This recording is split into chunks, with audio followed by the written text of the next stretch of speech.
Hey guys, this is Sean. Giving you guys a little more update, kind of just a way to get my thoughts together. Yesterday I was at the doctor. I was there for about 4 hours. They were doing so many tests. Basically, they may think this is, with everything that's happening and everything that's been going on for so long. I know I'm not making any sense. Sorry. I'm a little. Today was not a good day. Um, but yesterday when I was at the hospital, I was told that what they see shows signs of prostate cancer. Now, I'm not diagnosed with it yet, though damn near everything points to it. They still want me to see a urologist, get a colonoscopy, and all these other things to, make sure that this is done. But one of the things I can't do right now is work. If you notice, I'm not walking. I'm actually sitting on a bench waiting on a friend of mine to come because she didn't want me sitting at home being depressed, so she packed me in the car and took me over here to the beach for a while, let me get some air. But otherwise, I'm not walking, y'all. And if I do, I got to use a cane. My inner left thigh and groin area is on fire. My lower back hurts. I don't eat very well.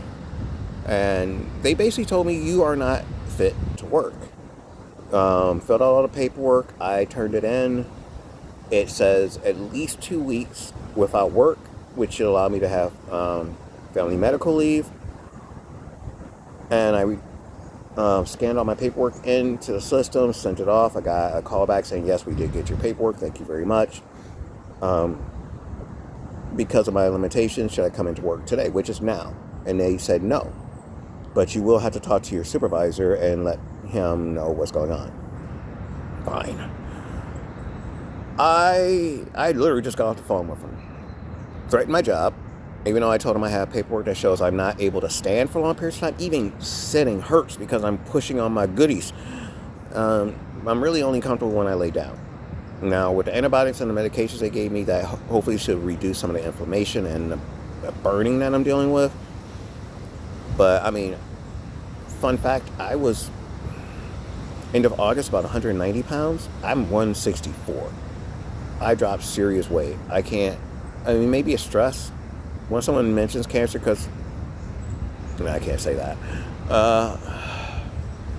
But I'm a little freaked out because my supervisor is basically saying if I don't go to work, he'll fire me.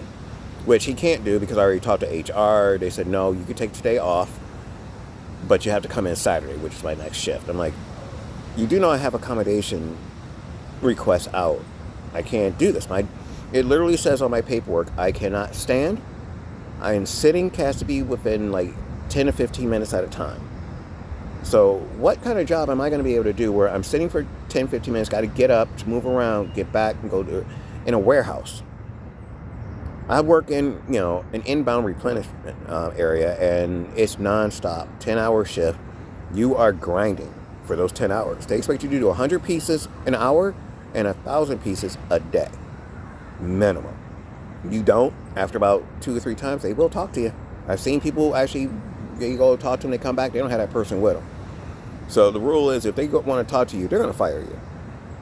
I do have, some stuff in my back pocket that says you can't do that to me because I do have paperwork from my doctor, but they can always fire me for being under 90 days. I just took this job on the 29th of August. I quit my other job for this shit. Now, I do have an interview on Thursday, but it's not going to be nearly the amount of money. Oh, and speaking of money, last week I was supposed to be on medical leave. So I thought I had paperwork, saying I was, but they said no, they reversed it for whatever reason. So when you're on medical leave, you are supposed to be paid. Well, I'm supposed to receive a check tomorrow. I'm not getting it now. It's under investigation to see if I should be on family medical leave, which means I don't pay my rent this month, at least not yet. I had to tell my landlord, and he's not happy. He's pissed off. It's like, I'm doing everything right, and I'm just getting screwed over. So it's a little hard for me to not be a little upset. I'm trying to be calm, trying to just, it'll work itself out. But, we are talking this October now. It's starting to get cold. You don't want to, it's something different in the summer when your job is kind of screwing with you than it is in the winter, especially with the holidays coming. I don't know what I'm going to do. Legally, they could actually fire me in this 90 days because I missed so much time. They could just give me a special circumstance because I was hurt. I don't know. I don't know what's going to happen with that. It's just nuts. And the thing is, I'm actually a damn good worker there. I always hit my numbers. I always exceed them. But if I'm physically not able to do it, shouldn't you have some compassion, some humanity? You know, find an area where I can work if you want to force me to come in, because it takes me 2 hours to get to work. 2 hours.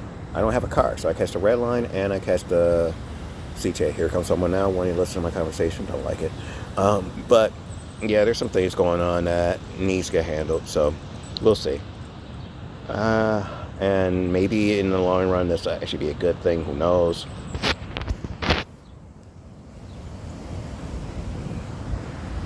Don't you love it when they want to stick by it in your hustle?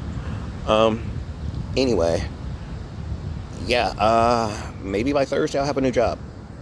And then I could just say kiss my ass to this one because they are really hurting me. But one of the things I was going to say was it takes 2 hours to get there. You know, I live in Rogers Park. Don't have a car. I'm going out to South Pulaski. So I have to catch a red line to 35th, and then the 35th to Pulaski, and then walk 15 minutes to work. That's 2 hours. Imagine that in the winter. Imagine that at night when you're being told after an hour of being there, if you're lucky and you lasted an hour, go home. Now it's 7:30, 8 o'clock at night, and guess what? Buses run a lot slower. It may not run. Certain ones stop. Or they may run every hour, you know, whatever. It's going to take me at least a half hour, if not an hour longer, to get home after traveling for 2 hours to get to work, and now they're telling me to leave. And the worst part is, one of the times they did that, my boss was laughing. Yeah, it took you 2 hours to get here. It's too bad it's going to take you longer to get home, but you got to go. Not cool. So I'm pretty sure this job is going to, even if I am able to hold on to it, I don't think this is for me. I'm not going to say what company it is. I'm not that dude. But let's just say it sucks. I'm too old to be working in a warehouse anyway. I'm 52. I will be 53 next month. So I had to figure stuff out. But hopefully you guys are having a better time than I am, man. Looks like my ride's pulling up. Let me get my cane and hobble over there. And I'll talk to you guys next time.